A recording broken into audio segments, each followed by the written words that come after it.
चापलूस मंडली। चापलूसों की दोस्ती हमेशा खतरनाक होती है। शिक्षाप्रद कहानी। जंगल में एक शेर रहता था। उसके 4 सेवक थे, चील, भेड़िया, लोमड़ी और चीता। चील दूर दूर तक उड़कर समाचार लाया करती थी। चीता राजा का अंगरक्षक था, सदा उसके पीछे चलता। लोमड़ी शेर की सलाहकार थी और भेड़िया गृह मंत्री था। उसका असली काम तो शेर की चापलूसी करना था। इस काम में ये चारों माहिर थे, इसलिए जंगल के दूसरे जानवर उन्हें चापलूस मंडली कहकर पुकारते थे। शेर शिकार करता, जितना खा सकता वह खाकर बाकी अपने सेवकों के लिए छोड़ दिया करता था। उससे मजे में चारों का पेट भर जाता। एक दिन चील ने आकर चापलूस मंडली को सूचना दी, भाइयों, सड़क के किनारे एक ऊंट बैठा है। भेड़िया चौंका, ऊंट? किसी काफिले से बिछुड़ गया होगा। चीते ने जीभ चटकाई, हम शेर को उसका शिकार करने को राजी कर लें तो कई दिन दावत उड़ा सकते हैं। लोमड़ी ने घोषणा की, यह मेरा काम रहा। लोमड़ी शेर राजा के पास गई और अपनी जुबान में मिठास घोलकर बोली, महाराज, दूत ने खबर दी है कि एक ऊंट सड़क किनारे बैठा है। मैंने सुना है कि मनुष्य के पाले जानवर का मांस का स्वाद ही कुछ और होता है। बिल्कुल राजा महाराजाओं के काबिल। आप आज्ञा दें तो आपके शिकार का ऐलान कर दूं। शेर लोमड़ी की मीठी बातों में आ गया और चापलूस मंडली के साथ चील द्वारा बताई जगह जा पहुंचा। वहां एक कमजोर सा ऊंट सड़क किनारे निढाल बैठा था। उसकी आंखें पीली पड़ चुकी थीं। उसकी हालत देखकर शेर ने पूछा, क्यों भाई, तुम्हारी यह हालत कैसे हुई? ऊंट कराहता हुआ बोला, जंगल के राजा, आपको नहीं पता इंसान कितना निर्दयी होता है। मैं एक ऊंटों के काफिले में एक व्यापार माल ढो रहा था। रास्ते में मैं बीमार पड़ गया। माल ढोने लायक नहीं रहा। उसने मुझे यहाँ मरने के लिए छोड़ दिया। आप ही मेरा शिकार कर मुझे मुक्ति दीजिए। ऊंट की कहानी सुनकर शेर को दुख हुआ। अचानक उसके दिल में राजाओं जैसी उदारता दिखाने की जोरदार इच्छा हुई। शेर ने कहा, ऊंट, तुम्हें कोई जंगली जानवर नहीं मारेगा। मैं तुम्हें अभय देता हूँ। तुम हमारे साथ चलोगे और उसके बाद हमारे साथ ही रहोगे। चापलूस मंडली के चेहरे लटक गए। भेड़िया फुसफुसाया, ठीक है, हम बाद में इसे मरवाने की कोई तरकीब निकाल लेंगे।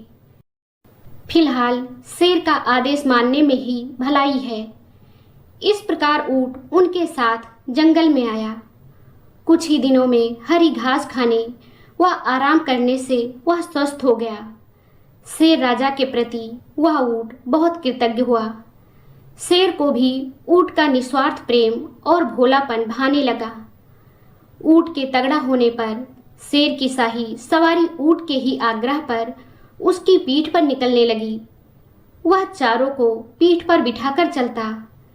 एक दिन चापलूस मंडली के आग्रह पर शेर ने हाथी पर हमला कर दिया। दुर्भाग्य से हाथी पागल निकला। शेर को उसने सूंड से उठाकर पटक दिया। शेर उठकर बच निकलने में सफल तो हो गया, पर उससे चोटें बहुत लगी। शेर लाचार होकर बैठ गया। शिकार कौन करता? कई दिन न शेर ने कुछ खाया और न सेवकों ने। कितने दिन भूखे रहा जा सकता है? लोमड़ी बोली, हद हो गई। हमारे पास एक मोटा ताजा ऊंट है और हम भूखे मर रहे हैं। चीते ने ठंडी सांस भरी, क्या करे? शेर ने उसे अभय दान जो दे रखा है। देखो तो, ऊंट की पीठ का कुबड़ कितना बड़ा हो गया है। चर्बी ही चर्बी भरी है इसमें। भेड़िए के मुंह से लार टपकने लगी। ऊंट को मरवाने का यही मौका है। दिमाग लड़ाकर कोई तरकीब सोचो। लोमड़ी ने धूर्त स्वर में सूचना दी, तरकीब तो मैंने सोच रखी है। हमें एक नाटक करना पड़ेगा। सब लोमड़ी की तरकीब सुनने लगे। योजना के अनुसार चापलूस मंडली शेर के पास गई। सबसे पहले चील बोली, महाराज, आपको भूखे पेट रहकर मरना मुझसे नहीं देखा जाता। आप मुझे खाकर भूख मिटाइए। लोमड़ी ने उसे धक्का दिया। चल हट, तेरा मांस तो महाराज के दांतों में फंसकर रह जाएगा। महाराज, आप मुझे खाइए। भेड़िया बीच में कूदा। तेरे शरीर में बालों के सिवा है ही क्या? महाराज, मुझे अपना भोजन बनाएंगे? अब चीता बोला, नहीं, भेड़िए का मांस खाने लायक नहीं होता। मालिक, आप मुझे खाकर अपनी भूख शांत कीजिए। चापलूस मंडली का नाटक अच्छा था। अब ऊंट को तो कहना ही पड़ा, नहीं महाराज, आप मुझे मारकर खा जाइए। मेरा तो जीवन ही आपका दान दिया हुआ है। मेरे रहते आप भूखों मरे, यह नहीं होगा। चापलूस मंडली तो यही चाहती थी। सभी एक स्वर में बोले, यही ठीक रहेगा महाराज। अब तो ऊंट खुद ही कह रहा है। चीता बोला, महाराज, आपको संकोच हो तो हम इसे मार दें। चीता व भेड़िया एक साथ ऊंट पर टूट पड़े और ऊंट मारा गया। कहानी की सीख।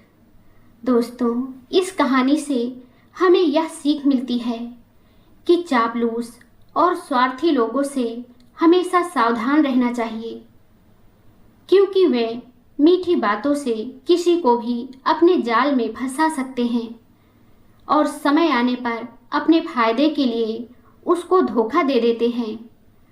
ऊंट ने बिना सोचे समझे दूसरों की बातों पर विश्वास किया, जिसका परिणाम उसे अपनी जान देकर चुकाना पड़ा। इस कहानी से यह भी पता चलता है कि मुसीबत के समय ही सच्चे और झूठे साथियों की पहचान होती है। इसलिए हमें हमेशा सोच समझकर निर्णय लेना चाहिए और किसी पर भी आंख मूंद कर भरोसा नहीं करना चाहिए। जीवन में एक बात हमेशा याद रखना कि चापलूसों की दोस्ती हमेशा खतरनाक होती है।